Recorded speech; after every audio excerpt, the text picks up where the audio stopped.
ಹೇ ಶಾರದೆ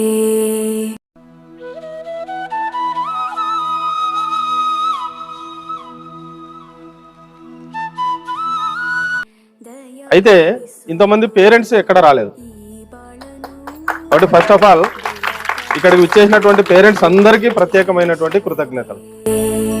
ದಯಪಾಲಿಸು ಈ ಬಾಳನು ಬೆಳಕಾಗಿಸು ನಾಳೆಗಳ ದಾರಿಯಲ್ಲಿ ನಂಬಿಕೆಯ ನೆಲೆಯಾಗಿರಿಸು. గతంలో ఇక్కడ స్టాఫ్ కానీ రాబోయే స్టాఫ్ కానీ నాకు తెలియదు, కానీ ఇప్పుడున్న స్టాఫ్ చాలా కష్టపడుతున్నారు. నేను చూసిన స్కూల్స్లో ఇక్కడున్న స్టాఫ్ ఈ పిల్లల కొరకు వీళ్ళని రక్షించుకోవడం కోసం ఈ స్ట్రెంత్ను అలాగే ఉంచుకోవడం కోసము పడరాని తిప్పలు పడుతున్నారు. ఇక్కడ పిల్లల యొక్క స్టాండర్డ్ కూడా నేను అబ్జర్వ్ చేసినాను. పిల్లలు ఇంత చిన్న పిల్లలు ఇంగ్లీష్లో మాట్లాడుతున్నారు. What is your aim? I want to become a circle inspector. Oh nice! Your aim is excellent. How can you give the best service to the society? Yes, by becoming a circle inspector. I will be the honest in my duty. I will give the justice to people. I will control the illegal activities in the society.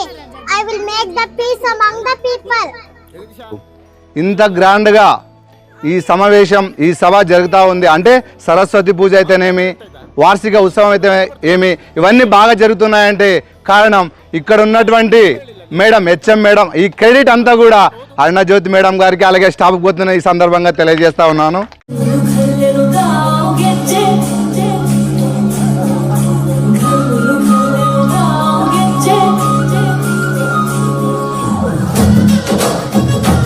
ಎಲ್ಲರಿಗೂ ಬಂದ parents ಇಲ್ಲಿ ಒಂದು ನಿಮ್ಮ ಹುಡುಗರು ಎಷ್ಟು ಚೆನ್ನಾಗಿ ಕಲ್ತ್ಕೊಂಡಿದ್ದಾರೆ.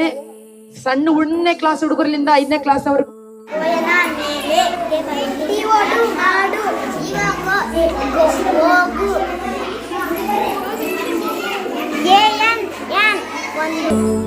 ಈ ಬಾಳನು ಬೆಳಕಾಗಿಸು ನಾಳೆಗಳ ದಾರಿಯಲ್ಲಿ ನಂಬಿಕೆಯ ನೆಲೆಯಾಗಿರಿಸು ಮುನ್ನಡೆಸು ಕೈ ಹಿಡಿದು ನಾವಾಡೋ ಪದ ಪದದಲ್ಲೂ ಸಂಚರಿಸು ಹೂವಲ್ಲಿ ಜೇನು ಗುಳಿ ಕಟ್ಟದೇನು ನೀರಲ್ಲಿ ಮೀನು ಅಡಿ ಮುಟ್ಟದೇನು ಆ ದೈವದ ನೇನೆ ಎಲ್ಲಾನು.